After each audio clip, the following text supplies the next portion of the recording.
तुम्हाला माहित आहे का, इंग्लिशमध्ये दोन शब्द आपल्याला नेहमी कन्फ्यूज करतात, से अँड टेल.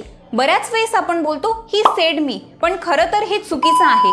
मग योग्य वापर काय आहे, कुठे से वापरायचं आणि कुठे टेल, आज आपण या व्हिडिओमध्ये एकदम सोप्या भाषेत आणि मजेशीर एक्झाम्पल सोबत शिकणार आहोत. त्यामुळे व्हिडिओ शेवटपर्यंत बघा. से अँड टेल या दोन्हींचा अर्थ म्हणणे, बोलणे, सांगणे किंवा कधी कधी ऐकवणे देखील होतो. कधी से वापरायचे आणि कधी टेल, यात नेमका फरक काय आहे? What's the difference? Hello, my name is Aditi. You are watching me on Mauli self improvement and let's begin with our video. Say and tell हे दोघं इरेग्युलर वर्ब्स आहे. इरेग्युलर वर्ब्स कोणते असतात? ज्यांच्या सेकंड अँड थर्ड फॉर्म मध्ये ED लावला जात नाही. तर तुम्ही इथे बघू शकता, सेचा सेकंड अँड थर्ड फॉर्म आहे सेड आणि टेलचा सेकंड अँड थर्ड फॉर्म आहे टोल्ड. तर आपण आज हे चारही शब्द नीट समजून घेणार आहोत. से, सेड, टेल, टोल्ड. से म्हणजे फक्त काय बोलले हे दाखवतो. यात लिसनर म्हणजे कोणाला बोलले हे आवश्यक नसते. डायरेक्ट अँड इनडायरेक्ट स्पीच दोन्हींमध्ये वापर होतो. तसेच टेलचा मोस्टली यूज एखाद्या व्यक्तीला काही सांगण्यासाठी करतात. यात लिसनर म्हणजे कोणाला बोलले हे आवश्यक असते. एक्झाम्पल्स बघूया. ही डिडंट से, त्याने सांगितले नाही. किंवा तुम्ही बोलू शकता, ही डिडंट टेल मी, त्याने मला सांगितले नाही. तर एक गोष्ट लक्षात ठेवा, जेव्हा तुम्ही टेलचा वापर कराल तेव्हा टेल नंतर तो व्यक्ती सेंटेन्समध्ये येणार. I want to say something about my father. मला माझ्या वडिलांबद्दल काहीतरी सांगायचे आहे. I want to tell you something about my father.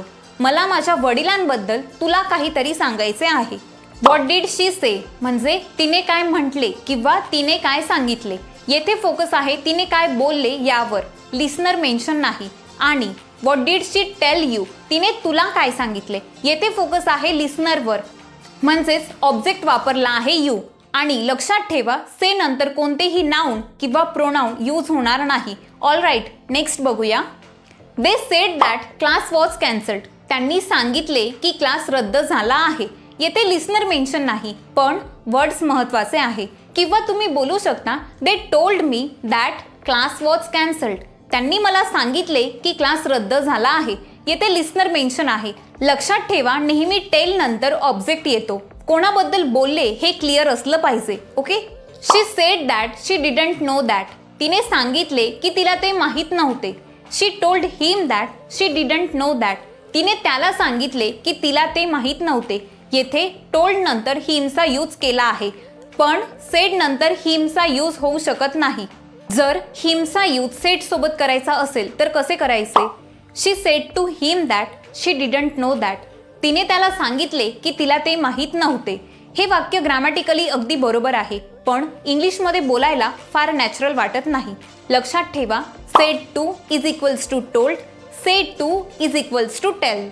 एक एक्सेप्शन आहे. Always use tell with words such as the truth, a lie, a story, a joke. यांसोबत फक्त टेलचा वापर होतो, सेचा वापर होत नाही. तुमच्यासाठी एक क्वेश्चन आहे, त्याचे करेक्ट आन्सर मला कॉमेंट बॉक्समध्ये लगेच सांगा. क्वेश्चन आहे, मला एक गोष्ट सांग. Option A, tell me a story. Option B, say me a story. I hope तुम्ही हा व्हिडिओ पूर्ण बघितला असेल. से अँड टेल मधले कन्फ्युजन दूर झाले का? तुम्हाला ही कॉन्सेप्ट समजली का? हे मला कॉमेंट बॉक्समध्ये नक्की सांगा. पुन्हा भेटूया अशाच एक नवीन व्हिडिओ सोबत. तोपर्यंत stay happy, keep learning, keep growing and thank you so much for watching.